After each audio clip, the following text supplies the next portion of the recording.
Buenos días, feliz de estar participando una vez más en las jornadas intersocietarias de ACB por tercer año consecutivo. Soy Mariana Montes, por parte de la Sociedad Argentina de Emergencias. Vamos a hablar del manejo inicial del ACV hemorrágico, perdón, o de la hemorragia intracerebral. El ACV hemorrágico, a modo introductorio, vamos a repasar algunos conceptos. Es el 15% de todos los ACV y se produce ante la ruptura espontánea no traumática de la vasculatura cerebral en un 85% de los casos hacia el parénquima, lo que nos da una hemorragia intraparenquimatosa, y en un 15% de los casos hacia el espacio subaracnoideo, generándonos el cuadro conocido como hemorragia subaracnoidea. Es un cuadro que tiene una altísima mortalidad comparado con su homólogo ACV isquémico.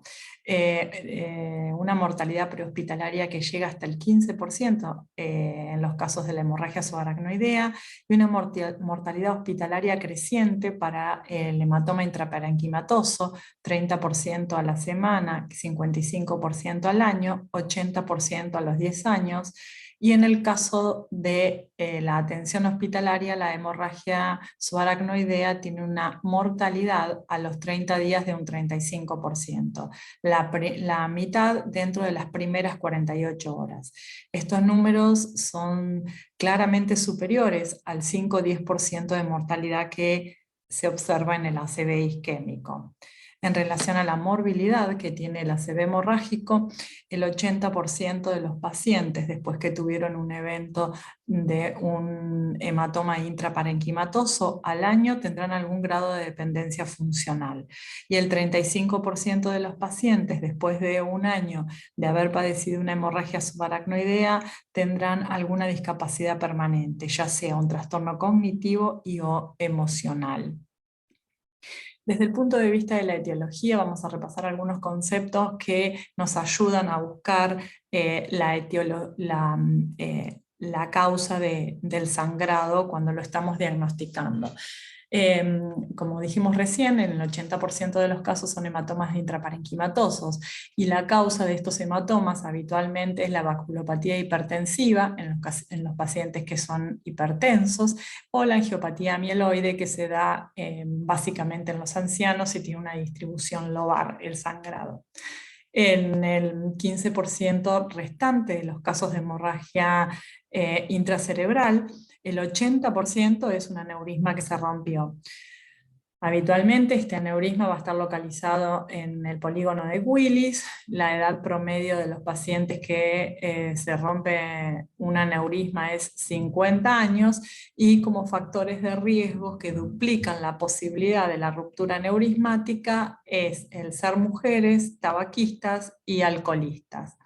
Hay un 20% de las hemorragias subaracnoideas que no vamos a poder encontrar la causa, y hay un 5% que hay otras causas vasculares como malformaciones arteriovenosas, fístulas arteriovenosas, uso de drogas simpático-miméticas o el síndrome de vasoconstricción cerebral reversible, en el cual vamos a observar característicamente la hemorragia subaracnoidea de la convexidad, más irregularidades parietales en los vasos intracraneales. Es una emergencia médica el ACV hemorrágico, todo el ACV, pero el hemorrágico en particular, porque va a generar un deterioro del nivel de conciencia precoz y rápido. O sea, es un paciente que pasa de estar con su nivel de conciencia habitual en forma abrupta a deteriorarlo rápidamente.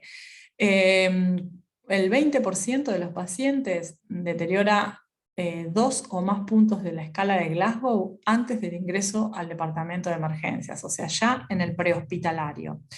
Y el otro 20% de los pacientes hace un deterioro progresivo durante las primeras horas del ingreso.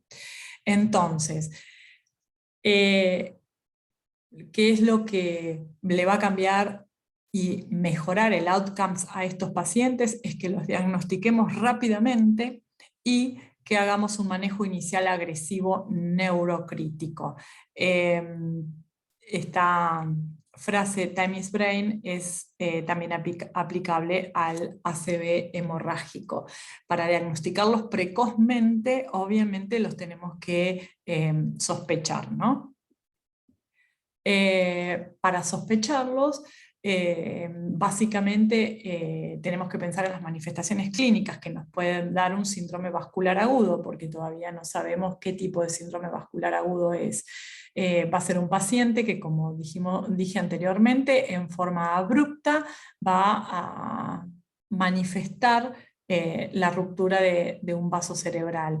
Y esta manifestación clínica no me va a permitir a mí diferenciar desde el punto de vista clínico qué tipo de ACV es el que está padeciendo el paciente. Sí voy a poder evidenciar signos de hipertensión endocraniana, que en el 50% de los casos de los pacientes va a ser náuseas o vómitos y un deterioro del nivel de conciencia, como ya lo venimos nombrando, que inclusive se puede objetivar hasta desde el prehospitalario. También hay un 40% de los pacientes que va a ir acompañado estos síntomas por una cefalea también repentina e intensa.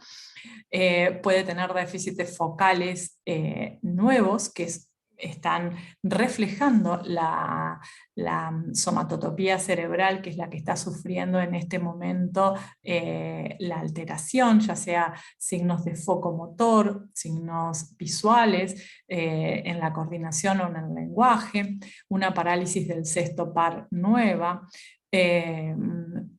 anisocoria arreactiva, o el reflejo de Cushing que nos manifiesta un grado de hipertensión endocraniana severa que se caracteriza por hipertensión arterial, bradicardia y trastornos en la respiración que consisten o en bradipnea o una respiración irregular.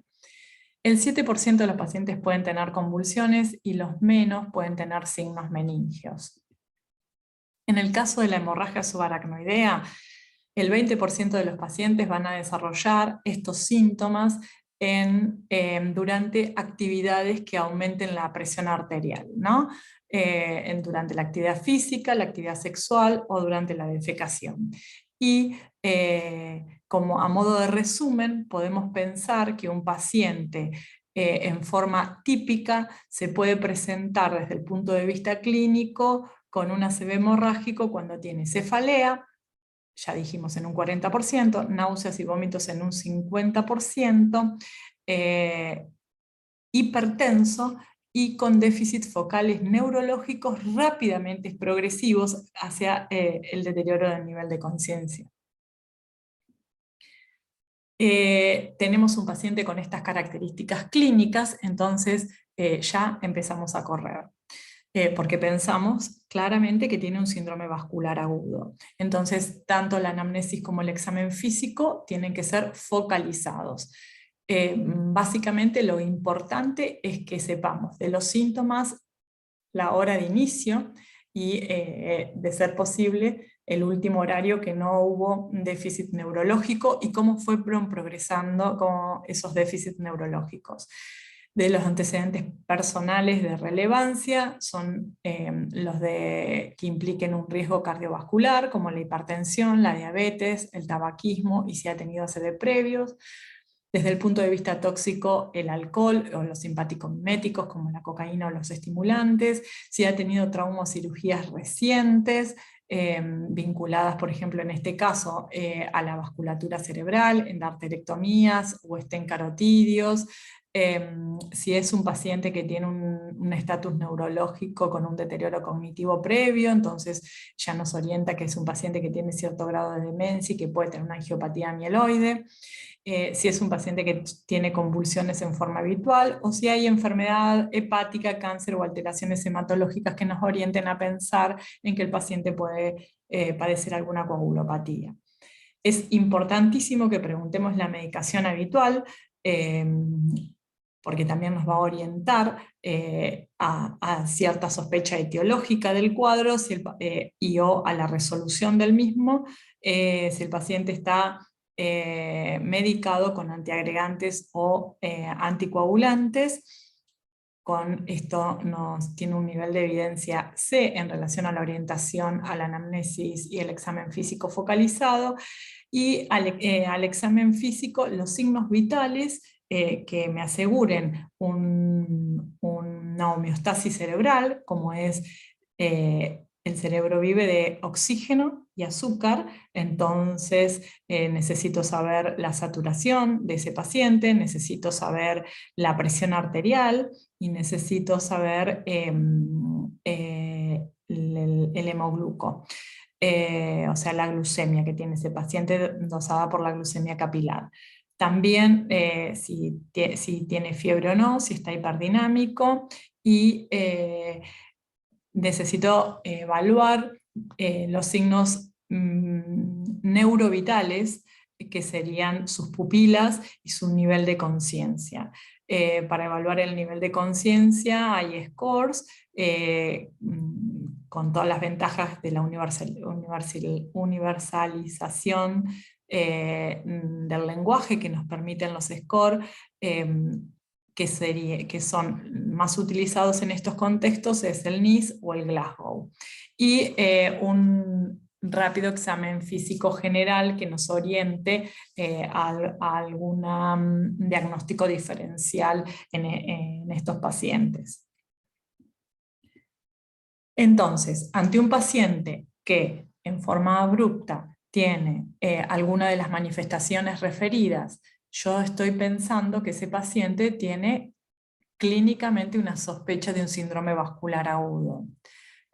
Lo segundo que tengo que hacer es ver la estabilización de ese paciente. La estabilización es la regla de oro de los emergentólogos, que es el ABCD. ¿Bien? Tengo que evaluar si ese paciente protege la vía aérea, y de no protegerla hay que intubarlo. Otra cosa que también tengo que evaluar es si el paciente está teniendo, por sus signos neurovitales, así como están los signos vitales, están los signos neurovitales, que serían el nivel de conciencia y las pupilas, que para poder evaluar, sospechar clínicamente la hipertensión endocraniana, ¿no? Entonces, si ese paciente está con hipertensión endocraniana, hay que aplicar un tratamiento médico a esa hipertensión endocraniana para intentar disminuirla, que es un tratamiento transitorio que consiste en hiperventilaciones o soluciones hipertónicas, manitol o cloruro de sodio al 3%. Y el diagnóstico de certeza lo va a dar la neuroimagen. Ahí voy a confirmar que el síndrome vascular agudo de sospecha clínica se ha transformado en un ACV, y en este caso hemorrágico. En relación a las neuroimágenes, tienen un rol significativo en el ACV hemorrágico, ya sea tanto la tomografía como la resonancia, porque me discrimina el tipo de ACV y me permite, en la mayoría de los casos, visualizar la localización del mismo y si va acompañado o no de volcado ventricular, evaluar la extensión y sospechar o diagnosticar la etiología, o sea, la patología vascular subyacente que ha generado la hemorragia. Por consiguiente, las neuroimágenes son clave en el diagnóstico precoz y en el manejo inmediato del ACV. Favorecen al axioma time is brain. No tenemos que demorarnos en hacer las neuroimágenes. En relación a la tomografía, es el gold estándar para identificar hemorragia aguda por la sensibilidad que tiene. Esto está demostrado por un nivel de evidencia A. Y en los casos que en la tomografía observemos un edema vasogénico desproporcionado con el tiempo de evolución del hematoma intraparenquimatoso, esto nos puede hacer sospechar que el sangrado puede ser de origen tumoral o de un ACV isquémico que sangró o una trombosis de los senos venosos. En el caso de la resonancia con las secuencias Gray y Flair, tiene la misma sensibilidad que la tomografía para la hemorragia aguda y tiene mayor sensibilidad que la tomografía para la hemorragia previa. Cualquiera de las dos métodos de imágenes en agudo, mientras que uno lo sepa interpretar. En el caso de los emergentes, los que somos la mayoría de las veces los que tenemos que hacer el diagnóstico de esto, cualquiera de los dos métodos son válidos. Y en el PROCON de uno u otro, solamente, como estaba diciendo, depende de la disponibilidad del método, de la proximidad que estén al departamento de emergencia, del tiempo que nos lleve llevar el paciente hasta hacerse la neuroimagen, de las condiciones clínicas del paciente y de la tolerancia al método. Hay muchos pacientes que no están en condiciones clínicas porque están excitados o porque tienen claustrofobia de tolerar una resonancia. Y sí, en el caso de la resonancia me va a aportar mayor información para poder sospechar microangiopatía como causa del ACV hemorrágico.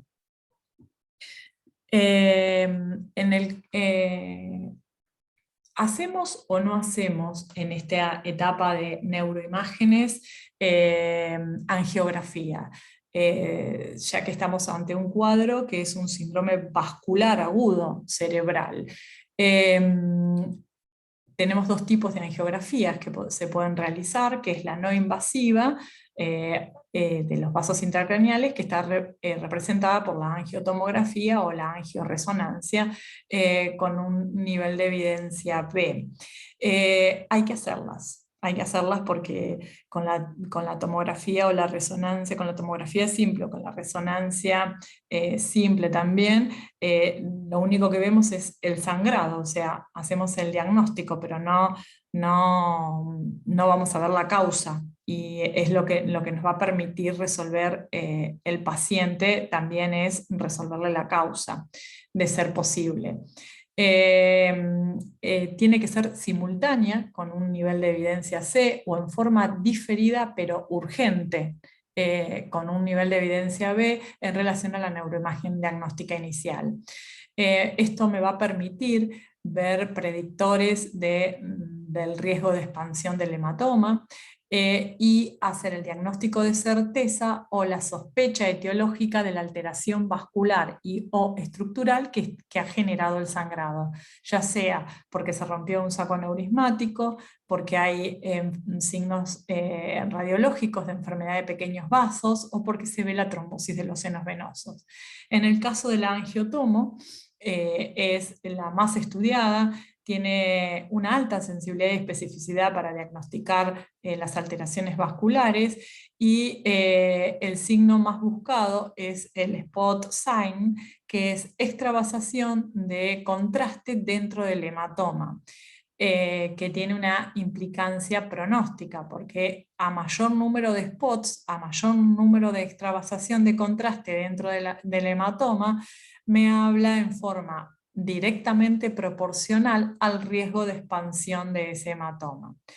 En relación a las venografías, ya sea por tomografía o por resonancia, la solicitud se basaría en la sospecha clínica o imagenológica de trombosis de los senos venosos, si es que no han podido ser visualizados por las angiografías no invasivas.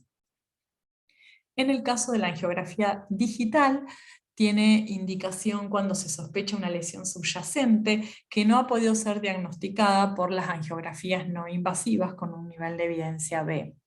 Y esto también es prudente comentarlo acá. Puede ser que más allá de haber hecho una angiografía y no invasiva e invasiva, no se pueda determinar en agudo la causa del sangrado. Entonces se sugiere una neuroimagen tardía. ¿Cuál es la neuroimagen que se sugiere? Una resonancia o una angiografía una vez que se ha resuelto el hematoma. 3 meses es lo que se considera tardío. Esto tiene un nivel de evidencia B, y puedo visualizar tumores o malformaciones cavernosas o lesiones pequeñas que habían quedado ocultas por el sangrado en el momento agudo. Entonces, una vez que tuvimos la sospecha diagnóstica clínica y que confirmamos, el diagnóstico de un ACV hemorrágico, que probablemente tengamos una gran orientación hacia cuál es la etiología, solicitamos el laboratorio, que seguramente salió en forma simultánea cuando hicimos la atención inicial del paciente, y qué parámetros son los más importantes del laboratorio. Básicamente el coagulograma, conocer el TP, el RIN, el KPTT y las plaquetas con un nivel de evidencia A, porque van a ser determinantes en las conductas terapéuticas que voy a tomar en inmediato. Por supuesto, conocer el hemograma, conocer la química, saber si hay afectación miocárdica a través de las troponinas, los screenings toxicológicos, básicamente de drogas simpaticomiméticas, y el test de embarazo en el caso de mujeres en edad fértil, son datos suplementarios en este momento de evaluación del paciente, pero que no me deben demorar la atención inicial del mismo.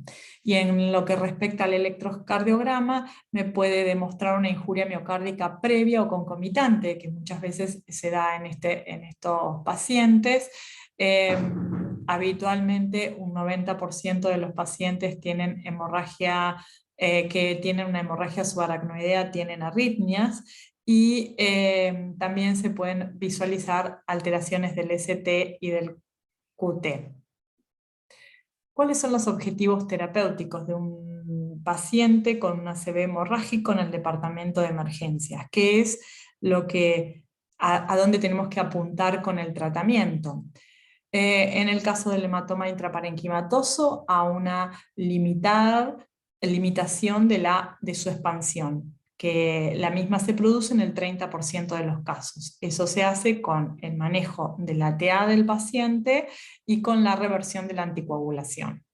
En el caso de la hemorragia subaracnoidea, evitar el resangrado, que es máximo en las primeras 12 horas, y esto se hace controlando la presión arterial, y también se puede instaurar en el departamento de emergencias la profilaxis del vasoespasmo, que si bien no es urgente en las primeras horas, tenemos 96 horas para iniciar la profilaxis.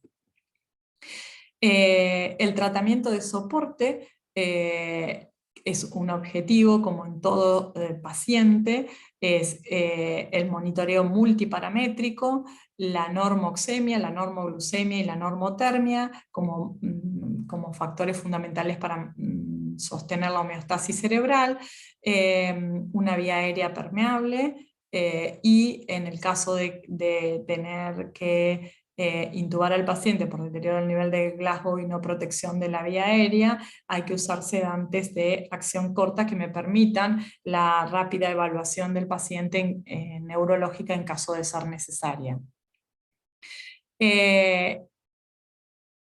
El paciente en el departamento de emergencia debe ser evaluado por el experto de stroke en forma presencial. Tiene que ser evaluado por la persona que más sepa sobre stroke en ese momento. Esto tiene un nivel de evidencia C, y en el caso de que no haya personal idóneo en el manejo de stroke, debería haber en la institución un protocolo de manejo de este tipo de pacientes y la consulta vía telemedicina al experto de stroke inmediatamente al ingreso del paciente. Esto con un nivel de evidencia B. Bien, ¿cómo manejamos la presión arterial en estos pacientes? Obviamente sí tiene que ser evaluado el ingreso y cada 15 minutos hasta que se obtenga la presión arterial objetivo, y tiene que ser mantenida por 24 horas o individualizada según los signos vitales y los signos de presión intracraneal.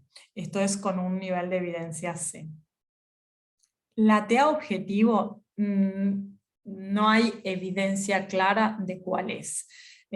Múltiples estudios han intentado aclarar este aspecto y no se ha logrado todavía. Pero en el caso del hematoma intraparenquimatoso, lo que sí sabemos es que una tensión arterial sistólica de 150 a, si está entre 150 y 220 milímetros de mercurio, un descenso en las primeras 6 horas, o sea que es lo que he considerado un descenso agudo hacia una sistólica objetivo de 140 milímetros de mercurio, es seguro y favorece los outcomes funcionales. Inclusive un poco menor de 140 también favorece, está demostrado que favorece aún más los outcomes funcionales. Esto tanto el ATTACH-2 como el INTERACT-1 y 2 lo han demostrado.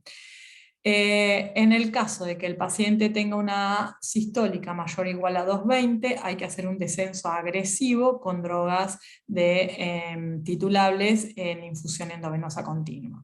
En el caso de la hemorragia subaracnoidea, la TA objetivo es menor o igual a 160 para evitar el riesgo de resangrado. Obviamente estamos hablando de un aneurisma no resuelto, que es el del paciente que acaba de ingresar, ¿no? En relación a qué tipo de antihipertensivos endovenosos utilizar en el caso de ser necesarios, no hay evidencia que guíe la elección entre ellos, y podemos usar tanto el labetalol, la nicardipina, la hidralazina o el enalapril a las dosis habituales para la titulación endovenosa. El otro punto que tenemos que manejar en un paciente que está cursando un ACV hemorrágico es la anticoagulación, en el caso del hematoma intraparenquimatoso, que muchas veces es la causa de este hematoma. Son pacientes anticoagulados. Obviamente la reversión tiene que ser inmediata. En el caso de que estén anticoagulados con agentes K-dependientes, lo que hay que indicar es vitamina K y un complejo concentrado de factores de coagulación, que en sus siglas en inglés es PPC. Esto tiene un nivel de evidencia B. La vitamina K se dan 5 a 10 miligramos en forma lenta endovenosa, comienza a actuar a las 2 horas y tiene una acción máxima desde las 6 hasta las 24 horas, en contexto de una función hepática normal. En el caso del complejo concentrado de factores de la coagulación, en nuestro país está el concentrado que tiene 4 factores de la coagulación, ya sea el Protonplex o el Veriplex. Es de elección en relación al plasma fresco congelado porque tiene menor complicaciones, porque como están concentrados los factores de la coagulación, el volumen de la transfusión es menor, entonces se evita la sobrecarga de volumen y las reacciones transfusionales también. Y corrige más rápido el RIN. Comienza a los 30 minutos en relación a las 2 horas de comienzo de acción de la vitamina K, o sea que a los 30 minutos de pasar el concentrado de factores de coagulación, ya si hay que hacer algún procedimiento se puede, y tiene una vida media de 4 a 6 horas. No hay que pasarlo en bolo endovenoso por el riesgo de trombosis que genera. La velocidad de infusión es 2 centímetros cúbicos por minuto con una dosis máxima de 3.000 unidades. Y como vimos, se hace una rápida corrección del RIN. A los 30 minutos ya tenemos un RIN aceptable. En relación a cómo se calcula la dosis del complejo de coagulación, un rápido repaso: hay 2 formas rápidas de calcularlo, hay dos fórmulas, que una es el TP deseado, que habitualmente es 50, excepto que se vaya a hacer alguna cirugía mayor, que se puede intentar un TP deseado mayor, menos el TP real por el peso corporal del paciente por 1,2. Eso se divide por 500 o por 600, que son la cantidad de unidades que trae cada uno de los frascos de Protonplex o de Veriplex. O sea, el número ese que nos van a dar son las unidades, y después, si queremos saber el número de frascos, se divide por la cantidad de unidades que tienen los frascos. Otra forma rápida también se puede hacer en base al RIN. Si el RIN está entre 2 y 4, son 25 unidades kilos de factor 9. Si el RIN está entre 4 y 6, son 35 unidades kilos de factor 9. Y si el RIN es mayor a 6, 50 unidades kilos de factor 9. En el caso de que el paciente esté anticoagulado con heparina o con enoxaparina, la reversión se hace con protamina, con un nivel de evidencia C. En el caso de la enoxa, si la última dosis fue antes, hace menos de 8 horas, se da 1 miligramo de protamina por cada miligramo de enoxa. En el caso de que la última dosis fue entre las 8 y 12 horas, 0,5 miligramos de protamina por cada miligramo de enoxa, y si la dosis de enoxa se dio hace más de 12 horas, no hay que pasar protamina. En el caso de la heparina no fraccionada, se da 1 miligramo de protamina cada 1000 unidades de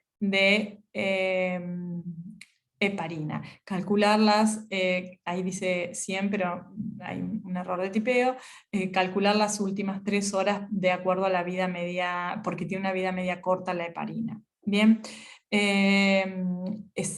tanto la protamina se da en forma endovenosa con una dosis máxima de 50 miligramos y una velocidad de infusión menor a 5 miligramos minuto.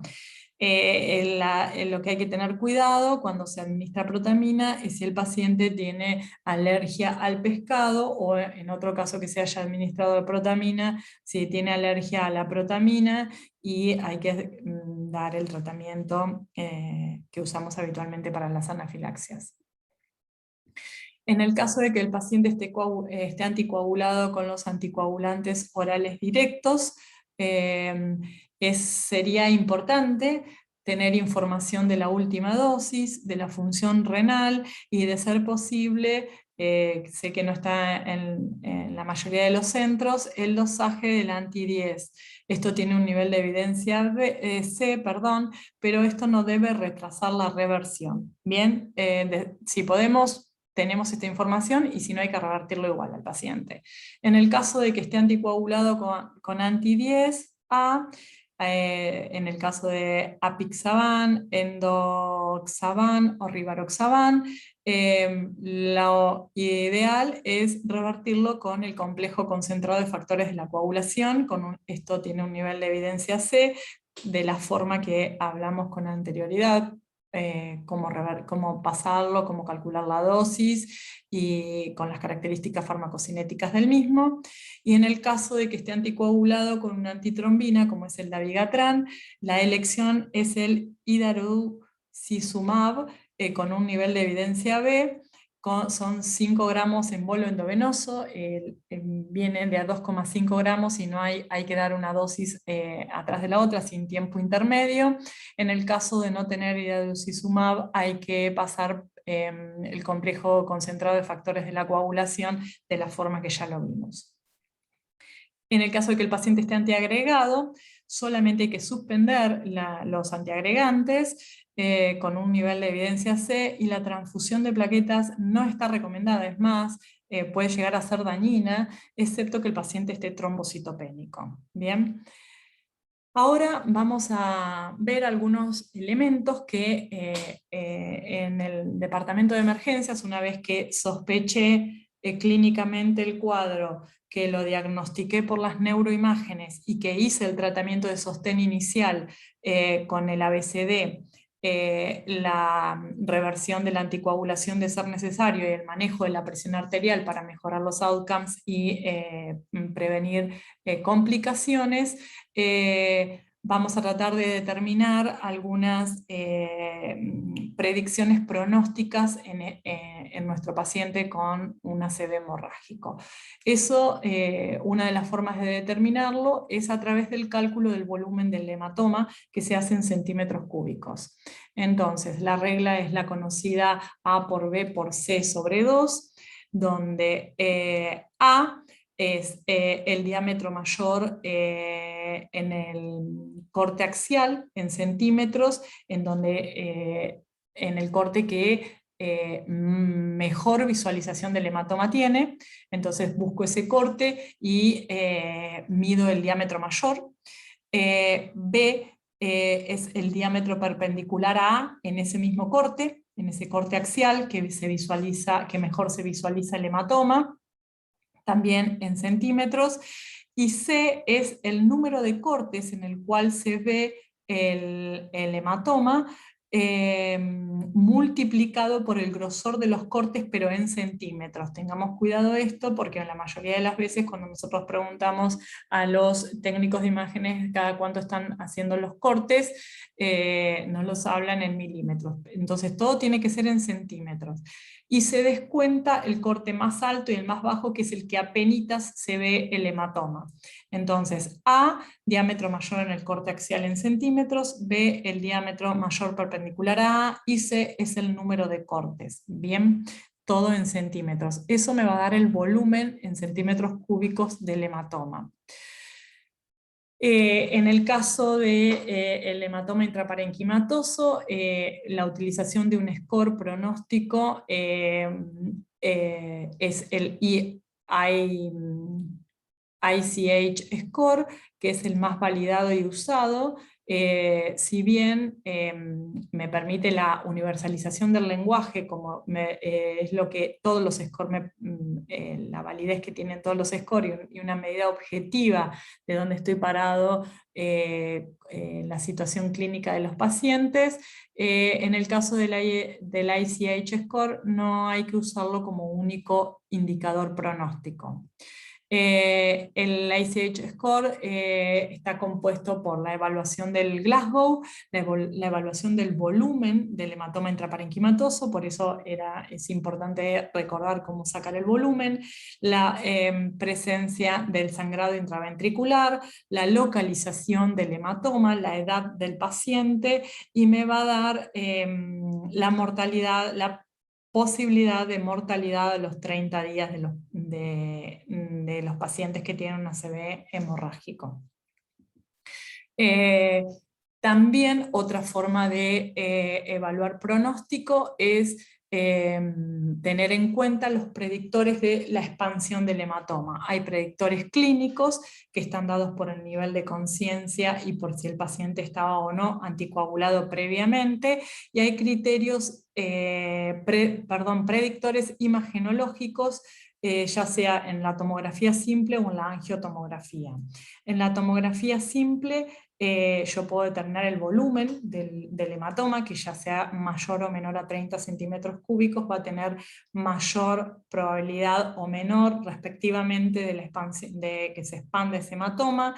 Si hay una densidad heterogénea, que me habla de que el sangrado no fue simultáneo en el mismo momento, sino que ha sido en distintos tiempos evolutivos, si tiene una forma irregular y si hay hematomas satélites. Y en el caso de la angiotomografía, el spot sign, que ya lo explicamos previamente. En el caso de la hemorragia subaracnoidea, los factores pronósticos van a estar relacionados por el estatus neurológico del paciente al ingreso y el grado de vasoespasmo que se puede predecir por el grado de sangrado que uno ve en la neuroimagen. Para esto contamos con escalas como son la de Hunt y Hess y la de la World Federation de Neurosurgical Society, que se basan en el estatus neurológico al ingreso del paciente, y en el caso de la escala de Fisher, que es una escala que se basa en la neuroimagen, en el sangrado visualizado en la neuroimagen.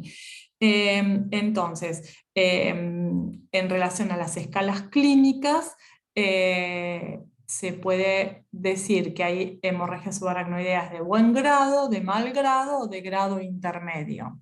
De buen grado serían las de que son de grado 1 y 2, que son las de buen pronóstico porque tienen menos complicaciones. Las de mal grado son las de 4 y 5, que obviamente es lo opuesto, ¿no? Tienen mal pronóstico porque tienen más complicaciones, y las de grado intermedio, que son, están como todo lo que es intermedio en lo que es neurocrítico, están más cerca del mal grado que del buen grado. A modo de repaso, vamos a ver qué es lo que implica tener un mal grado desde el punto de vista clínico al ingreso. Es que el paciente, por ejemplo, en la escala de Hantigés, ingrese con estuporoso, con un déficit motor moderado a severo, y que en forma intermitente tenga posturas reflejas, o que ingrese en coma con posturas reflejas o con cierta flacidez. En el caso de la escala de la Federación Mundial de Neurocirujanos, el mal grado va a estar reflejado por un Glasgow de 7 a 12, con o sin déficit motor, o peor todavía, un Glasgow de 3 a 6 acompañado no déficit motor. En el caso de la escala de Fisher, que es cuánta sangre tiene el paciente, me va a predecir cuánto vasoespasmo va a generar esa sangre extravasada. Está la escala de Fisher modificada, donde, a modo de resumirlo, es que el paciente que tiene sangre en las cisternas o en las circunvoluciones, que sería un sangrado grueso, ya sea con o sin volcado, es el paciente que va a tener mayor riesgo de vasoespasmo. ¿Cómo se hace el control evolutivo del ACV hemorrágico?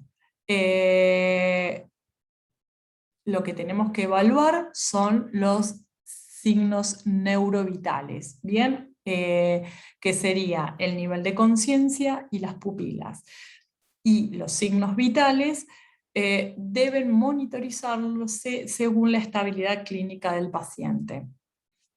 Los pacientes que son potencialmente inestables son los que deterioran el nivel de conciencia, que lo podemos evaluar por el Glasgow, los que tienen hipertensión arterial refractaria, los que tienen una localización infratemporal, los que tienen un volumen del hematoma mayor a 30 centímetros cúbicos, los que tienen una hemorragia intraventricular acompañada o no de una hidrocefalia, y los que tienen marcadores de la expansión del hematoma en la neuroimagen que nos referimos anteriormente. Este tipo de pacientes tienen que ser monitoreados desde el punto de vista de los signos neurovitales, no desde los signos, además de los signos vitales, los signos neurovitales. ¿Qué significa monitoreo? Y lo remarqué con otro color. Monitoreo es monitoreo, no es control horario, ¿bien? Y así también lo tenemos que escribir. Porque si bien muchas de estas escalas son de uso de enfermería, yo no creo que ninguno de nosotros que tengamos un paciente en esta condición clínica que dejemos a evaluación exclusivamente de enfermería, por más eficiente que sea este tipo de pacientes. Y el monitoreo implica estar observando el estatus neurológico de ese paciente en forma constante, no en forma horaria, porque yo lo puedo observar ahora y volver dentro de una hora y el paciente deterioró al minuto o a los segundos que me fui, y mientras tanto estuvo una hora deteriorado que no me enteré. ¿Bien? ¿Cuándo hay que hacerle una tomografía control a este tipo de pacientes? En forma urgente, cuando hay un deterioro clínico o de los signos neurovitales. Y a las 24 horas, en caso de que el paciente haya tenido estabilidad clínica, porque tengo que evaluar si el hematoma se expandió o no, si hay consecuencias de ese hematoma, si hay efecto de masa, si hay una nueva hemorragia intraventricular, y si también como consecuencia del hematoma ya se empieza a desarrollar la hidrocefalia. ¿Cuándo tengo que llamar al neurocirujano? En el caso de, yo creo que todos los que tenemos neurocirujanos en los lugares que trabajo, a nadie se le ocurre tener un ACV hemorrágico y no llamarlo al neurocirujano por más que no vaya a tomar conducta, pero lo importante es en aquellos lugares que tenemos que decidir sin tener la presencia del neurocirujano. ¿Qué es lo que nos dice la evidencia? Que los hematomas intraparenquimatosos pequeños que no ponen en peligro la vida, no es necesaria la interconsulta con el neurocirujano con un nivel de evidencia C. ¿Cuándo la tenemos que hacer con urgencia? Cuando hay riesgo de vida. También hay un nivel de evidencia C al respecto, que es cuando tenemos signos clínicos de herniación, cuando tenemos un volumen de hematoma mayor a 30 centímetros, cuando el hematoma tiene una accesibilidad quirúrgica, que en el caso de los supratentoriales es que esté a menor de 1 centímetro de la corteza, y en el caso de los infratentoriales que sean de mayor a 3 centímetros de diámetro, o cuando hay una hidrocefalia obstructiva. En el caso de la hemorragia subaracnoidea, lo tenemos que llamar lo antes posible, porque esa aneurisma se tiene que resolver, se tiene que asegurar con la colocación de un coil o con un clipado en forma precoz. Esas ya son decisiones estrictamente neuroquirúrgicas, porque tenemos que evitar que se vuelva a generar daño. Lo hecho está, pero tenemos que evitar el resangrado.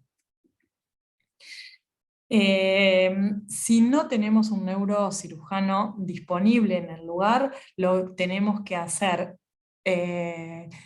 la consulta sin demora vía telemedicina al neurocirujano más cercano que tengamos. ¿Bien? Entonces,